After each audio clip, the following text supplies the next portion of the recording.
Депутат Акылбек Жапаровдун үйүн өрттөп кетишти. Бул тууралуу Беспредел баракчасы жазып видео жүктөдү. Маалыматка ылайык, Канттагы Акылбек Жапаровдун үйүнө белгисиз жарандар өрт коюп кетишкен. Бул тууралуу саясатчы менен байланышууга мүмкүн болгон жок. Кошумча маалымат берилет деп жазат Коом пресс. БШК Өмүрбек Текебаевдин депутаттык мандатын кайтарып берүүсүнөн баш тартты. Ата Мекен саясий партиясынын лидери Өмүрбек Текебаев 6-чакырылыштын депутаты болгон жок. БШК бош орун жок болгондуктан мандатты кайтарып бербөө чечимин кабыл алды. Чечим бүгүн жыйында кабыл алынды. Арыз ээси өзүнүн кылмыш иши боюнча соттордун бардык чечимдерин жогорку сот жокко чыгаргандыгын белгилеп, материалдар жаңачылган жагдайлардын негизинде кароого жиберилгенин тактады. Башкача айтканда, Өмүрбек Текебаев азыр соттолгон деген статуска ээ эмес. Өмүрбек Текебаевдин билдирүүсү бош мандат түзүлгөнгө чейин ачык бойдон калууда. Эске салсак, Өмүрбек Текебаев менен Дүйшөнкул Чотонов 2017 жылы 8 жылга эркинен ажыратылып, үй мүлкү конфискацияланган. Бардык инстанциялардын соттору аларды Кыргыз Республикасынын кылмыш жаза кодексинин коррупция беренеси боюнча күнөөлүү деп тапты. 2019 жылдын 21 августунда жогорку сот Өмүрбек Текебаев менен Дүйшөнкул Чотоновдун кылмыш ишин жаңачылган жагдайларга байланыштуу кайра кароого жөнөттү. 29 августта алар үй камагына бошотулган. Замир Айылчиев: урматтуу кыргыз элим, азыр демократиялуу өлкөдө жашап жатабыз. Ошого байланыштуу өзүмдүн расмий билдирүүмдү коомчулукта билдирүүнү туура көрдүм. Мен Айылчиев Замир Айылчиевич, Кыргыз Республикасынын премьер-министри жана элдик лидери Жапаров Садыр Нуркожоевичтин эл үчүн арнайым деген таза саясатын колдоймун. Убагында Африканын президенти Нельсон Мандела 27 жыл абакта жатып кийин өлкөнү өнүктүргөн. Жакшы тилек жарым ырыс, жеке кызыкчылык, портфель, байлык, бийлик жана мансаптан өлкөнүн кызыкчылыгын биринчи орунга коюшубуз керек. Асманда учпай акылыбызга келели, бир жакадан баш, бир жеңден кол чыгарып биргели. Бизге азыр мамлекеттин эгемендүүлүгү жана элдин тынчтыгы маанилүү. Саясий репрессияга кабылып, куугунтукталган Садыр Жапаров мамлекеттин келечеги үчүн дүйнөдөгү табылгыс ата-энесинен, Чырактай уулунан айрылды. Күйдү, кайраттанды, чыйралды жана бышты. Ар кандай провокаторлор Садыр Нуркожоевичти Райым миллион менен иштешип жатат дегенге мен деле колдогон эмесмин. Мен ар дайым таза коом үчүн, мына кече Жапаров калайык калктын алдында Райым миллионду каматам, коррупция менен аеосуз күрөшөм дегени мени кубандырды. Калк айтса калп айтпайт деген улуу сөз бар. Элибиз акыйкаттуулукту талап кылып, үй бүлөлүк кландык топторго каршы чыкты.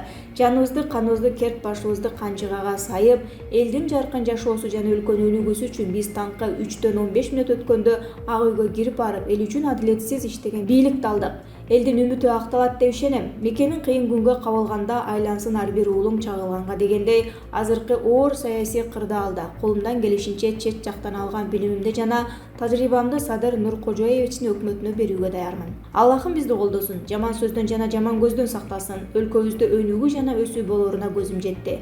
Эгер парламенттик шайлоо акыйкатсыздыгы менен легитимдүү калганда, анда өлкөдөн чыгып кетмекмин. Элдин, мамлекеттин өнүгүүсү үчүн жанын берген Чырактай уулубуз Үмүтбектин үмүтүн жерге таштабашыбыз керек. Үмүтбектей баатырлар өсүп келе жатканын көрүп, өмүргө өмүр, көңүлгө көңүл жана үмүткө үмүт кошулат. Мен ар дайым акыйкаттуулук жана өнүгүү үчүн алгам экеним Кыргызстан деп жазат Замир Айылчиев. Айда Касымалиева: бүгүндөн баштап мен спикермин. Алмаз Батырбеков премьер-министр. Садыр Жапаровдун премьер-министр болуп шайлангандыгы жогорку кеңештин расмий документтери менен тастыкталбагандыктан президент Сооронбай Жээнбековдун жарлыгы менен бекитүүгө жиберилген эмес. Садыр Жапаровдун кабыл алган бардык чечимдери юридикалык күчкө ээ эмес, дейт Айда Касымалиева расмий билдирүүсүндө. Алмазбек Батырбеков Кыргыз Республикасынын премьер-министринин милдетин аткаруучу бойдон калууда. Мен расмий түрдө Кыргыз Республикасынын өкмөтүнүн бардык мүчөлөрүнө өкмөттүн жаңы курамы түзүлгөнгө чейин өз милдеттерин аткарууну улантууга чакырам. Азыркы учурда жогорку кеңештин жыйынынын күнүн жана ордун белгилөө боюнча консультациялар жүрүп жатат. Төрага Дастанбек Жумабеков отставкага кеткенине байланыштуу жогорку кеңештин төрагасынын ыйгарым укуктары көпчүлүктүн коалициясына шайланган жогорку кеңештин биринчи вице-спикери катары мага өтөт, дейт Айда Касымалиева. Кыргыз Республикасынын президенти Сооронбай Жээнбеков 12 октябрда башкы прокурордун биринчи орун басары Нурлан Дардановду жана Улуттук коопсуздук мамлекеттик комитетинин төрагасынын биринчи орун басары Талантбек Салиевди кабыл алды. Өлкөдөгү мыйзамдуулукту жана укук тартибин бекемдөө боюнча чаралар талкууланды. Нурлан Дарданов Бишкек шаарынын аймагында орун алган массалык тартипсиздик боюнча кылмыш иштерин иликтөөнүн жүрүшү жөнүндө маалымат берди. Ал прокуратура органдары тарабынан бул багытта толук кандуу иштер жүрүп жатканын баса белгиледи. Мындан тышкары башкы прокурордун биринчи орун басары кечээ 11 октябрда Жогорку Кеңештин административдик имаратына кароо жүргүзүлгөнүн жана ал бийлик түзүмдөрүнүн карамагына өткөрүлүп берилгенин билдирди. УКМКнын биринчи орун басары Талантбек Салиев улуттук коопсуздук органдары тарабынан түзүлгөн кырдаалдан пайдаланып, коомдун тынчтыгын бузууга аракет кылган деструктивдүү топтордун ишине бөгөт коюу боюнча иштер жүргүзүлүп жатканын белгиледи. Ал ошондой эле өлкөдөгү коомдук саясий кырдаалды дестабилдештирүүнү алдын алуу боюнча башка укук коргоо органдары менен кызматташуу уланып жатканын кошумчалады. Аида Салянова: Садыр эсиңе кел, Эльвирадан колуңду тарт. Мурунку экс-прокурор Аида Салянова өзүнүн Facebook баракчасы аркылуу кайрылуу жасады. Садыр: урматтуу мекендештер, Кыргызстан коркунучта. Садыр эсиңе кел, эркиндикке чыкканыңа, тилекке алкыш айткандын ордуна ага кол салдың. Тарапташтарыңды акылга чакыр, жарандык согушка жол ачып жатасың. Кооптуу акыбал сен үчүн жооптусуң. Эльвирадан колуңду тарт. Урматтуу элим, жаштарды кордотпойлу, деп жазды ал. Эмилбек Каптагаев: кызматтан кетем деп айтып алгандан кийин кетиши керек. Өлкөдөгү акыркы окуялар тууралуу Эмилбек Каптагаев өз оюн Facebook баракчасы аркылуу билдирди. Эмилбек Каптагаевдин билдирүүсү өзгөртүүсүз берилет. Президент Жээнбеков кетем деди деп аянттадагы Жогорку Кеңештин трибунасынан да айтылды. Бул кабар желдей тарап кетти. Кубаттагандар да бар, кабатыр болгондор да бар, каршы болгондор да бар. Балким чынында эле ал киши ошондой маанайда отургандыр, ойлонуп аткандыр, толгонуп аткандыр. Мамлекеттин, элдин жүгү оңой жүк эмес. Аргасыздыктан элекиге бөлүнүп чабышып, кан төгүлүүдөн кооптонгонунан, ошондой койгаланга кабылып бүлүнүүдөн өлкөнү коргогусу келгенден улам ошондой чечимге келип жаткандар. Өзүнүн жеке бийлигинин мансабынан жалпы кызыкчылыкты жогору коюп, кызматтан кетем деп айтып алгандан кийин кетиш керек деген пикир айтылып жатат. Жөнөкөй логикага таянсак бул туура.